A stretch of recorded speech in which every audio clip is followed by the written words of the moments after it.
Hello everyone, good morning, good afternoon, good evening, जो भी जिस टाइम पे देख रहा हो। आई होप आप लोग अच्छे होंगे। तो आज अपने छोटे छोटे दो टॉपिक्स कवर करेंगे। फर्स्ट इज़ ऑडिट जो है वो मैंडेटरी है और वॉलंटरी है, and then second topic is जो अपॉइंट करता है ऑडिटर को वो कौन होता है। ये अपने स्टार्टिंग क्लासेस में कवर किए थे क्विकली, बट यहाँ पे अपने थोड़ा सा डिटेल में पढ़ेंगे। तो कमिंग टू ऑडिट मैंडेटरी और वॉलंटरी, तो इसका कोई एक ये आंसर नहीं हो सकता है कि यस मैंडेटरी है और वॉलंटरी है। तो अपने डिफरेंट ऑर्गेनाइजेशन का जो ऑडिट हमने पढ़ा था कि जो एंटिटीज़ है वो डिफरेंट टाइप्स के हो सकते हैं, कंपनीज, लिस्टेड, प्रोप्राइटरशिप, पार्टनरशिप। तो हर के लिए अलग अलग से ये एप्लीकेबिलिटी, किसी के लिए मैंडेटरी हो, किसी के लिए वॉलंटरी हो। तो जैसे टैक्स ऑडिट में अपने करते हैं कि एग्जाम्पल लेते हैं टैक्स ऑडिट का, उसमें किसी भी ऑर्गेनाइजेशन स्पेसिफिक नहीं है किसका ही टैक्स ऑडिट होना चाहिए, उसमें एक टर्नओवर और अमाउंट स्पेसिफिक है कि इतने का होगा, तो इसमें टैक्स ऑडिट एप्लीकेबल होगी। तो वो एक मैंडेटरी का एग्जाम्पल हो गया। कंपनीज को ऑडिट करवाना, जो लिस्टेड कंपनीज है उनको ऑडिट करवाना मैंडेटरी है, तो ये अगेन मैंडेटरी का एग्जाम्पल हो गया। अगर कोई एग्जाम्पल लेते हैं कि कोई एक हॉस्पिटल हो या किसी गवर्नमेंट को अपने वर्ल्ड हेल्थ ऑर्गेनाइजेशन से कोई ग्रांट मिला हो, तो इस केस में अगेन वो मैंडेटरी हो जाता है कि WHO जानना चाहती है जो हमने फंड प्रोवाइड किया, ग्रांट प्रोवाइड किया है, उसका मिसयूज़ तो नहीं हो रहा है, उसका प्रॉपर यूज़ हुआ है कि नहीं, उसके लिए अगेन मैंडेटरी हो जाता है ऑडिट करवाना। तो ये सब कुछ एग्जाम्पल थे मैंडेटरी के। But again it's not always कि जिसका मैंडेटरी नहीं है उसको ऑडिट करवा ही नहीं सकता है, ऐसा बिल्कुल भी नहीं है। वॉलेंट्री लोग ऑप्ट कर सकते हैं ऑडिट के लिए। जैसे अपने पिछली क्लासेस में पढ़े थे कि बेनिफिट में कि मैनेजमेंट को ये सजेशन मिलता है, इम्प्रूवमेंट मिलता है कि इम्प्रूवमेंट का सजेशन मिलता है कि क्या चीज़ें अच्छा कर सके ऑर्गेनाइजेशन में। अगर कोई डेफिशिएंसी है कंट्रोल में या कुछ सही नहीं चल रहा है, कुछ हेल्प चाहिए मैनेजमेंट को, तो इस केस में भी ऑडिट वो करवा सकता है। तो अगर किसी प्रोप्राइटरशिप का या किसी पार्टनरशिप में टाइम नहीं है पार्टनर्स के पास कि डे टू डे एक्टिविटीज़ को फॉलो करने का, तो वो ऑडिटर को अपॉइंट करती हैं, एंड देन वो चेक करवाती हैं कि हमारे एम्प्लॉय सही से काम कर रहे हैं नहीं, कुछ बिजनेस में, कुछ जो ऑर्गेनाइजेशन में उसमें लूप होल्स तो नहीं है, कुछ इम्प्रूवमेंट की ज़रूरत नहीं है, इसलिए उनको थर्ड पार्टी ओपिनियन मिल जाता है। तो इसके लिए बहुत बार लोग वॉलंटरी भी अपॉइंट करवाते हैं ऑडिटर को, एंड देन ऑडिट करवाते। इट्स नॉट ऑलवेज, यहीं पे वही लिखा है कि इट्स नॉट ऑलवेज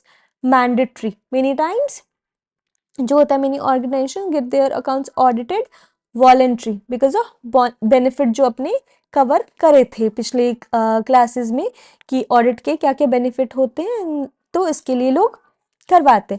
नेक्स्ट है अपना कि हु अपॉइंट्स एन ऑडिटर।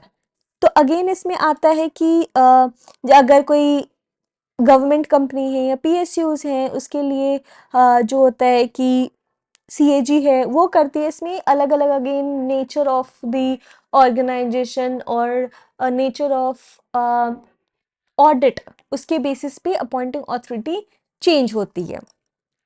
जैसे कोई एक प्रोप्राइटरशिप का करवाना है ऑडिट, उसको करवाना है, अगर टैक्स ऑडिट करवाना है या फिर नॉर्मल वॉलंटरी ऑडिट भी करवानी है, तो इस केस में क्या होता है कि प्रोप्राइटर जो होता है वो करवाता है अपॉइंटमेंट उसका, और वो अपॉइंट करता है ऑडिटर को। अगर एक कंपनी के केस में करवाना है कि कंपनी का ऑडिटर कौन होगा, तो इसमें क्या होता है, कंपनी के ओनर, तो हमें पता ही है कि कंपनी का जो ओनर होता है वो क्या कौन होता है, मेंबर होते हैं, जो शेयर होल्डर्स होते हैं वो होते हैं कंपनी के ओनर।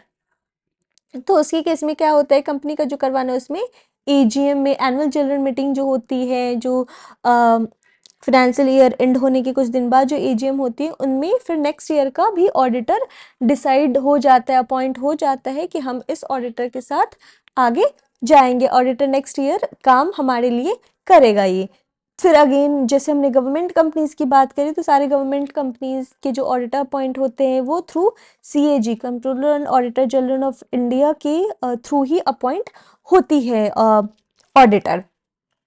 अब जैसे हमने फिर डिस्कस किया कि अगर कोई प्रोप्राइटरशिप है तो उसका प्रोप्राइटर जो है वो अपॉइंट करेगा, एंड देन पार्टनरशिप है तो वो partner, it would be appointed by partner of the firm. तो ये अलग अलग सिचुएशन में अलग अलग टाइप ऑफ और नेचर ऑफ ऑडिट जो होती है उनके बेसिस पे अपॉइंटिंग अथॉरिटी अलग होती है। एंड देन अपने एक चीज़ और पढ़े थे जो ऑब्जेक्टिव में ही, कि ऑडिटर का एक और रिस्पॉन्सिबिलिटी होता है कि अपॉइंटिंग अथॉरिटी को ओपिनियन जो उसने डिराइव जो भी किया है वो कम्युनिकेट करना। तो यही यही पे अपने को डिसाइड करना, अच्छा अपॉइंटिंग अथॉरिटी कौन है, ये हम जो ऑडिट करें उसका हम मेरा अपॉइंटिंग अथॉरिटी कौन है, किसने अपॉइंट किया मुझे, एंड उसको फिर कम्युनिकेट करना है अपना ऑडिट फाइंडिंग और ऑडिट ओपिनियन। तो ऑडिट में या फिर किसी भी चैप्टर्स में, किसी भी सब्जेक्ट में अपने को चीज़ें को कनेक्ट करनी है कि अच्छा ये टॉपिक में ये चीज़ पढ़े थे, ये यहाँ से चीज़ें कनेक्ट हो जा रही हैं। तो इस केस में यहाँ पे अपने देख लिए कि जो अपॉइंटिंग अथॉरिटी वो कौन है। चलते हैं, मिलते हैं नेक्स्ट क्लास में, तब तक आप लोग अच्छे से पढ़ते रहिएगा, रिविजन करते रहिए। इनकेस कुछ क्वेश्चंस होगा तो please ask in comment box. See you soon, bye bye.